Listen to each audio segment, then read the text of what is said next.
What's up guys, this is Heady with WTI. Now today I want to share something that's personal, which is my deodorant.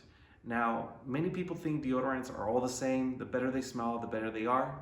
However, that's not always the case. Most of the deodorants out there have a lot of chemicals that are not particularly good for you. So this is the one that I use, or one of the brands that I use, which is Humble. This one is the black spruce because it smells very manly, and in my case, I like to smell manly. But most importantly, as you can see on the label right here, it says nothing bad. What does that mean? Well, it means that it doesn't contain any dyes, it doesn't contain any aluminum, any alcohol, or artificial fragrances. So everything in this deodorant is natural, which is important because you want to protect your body.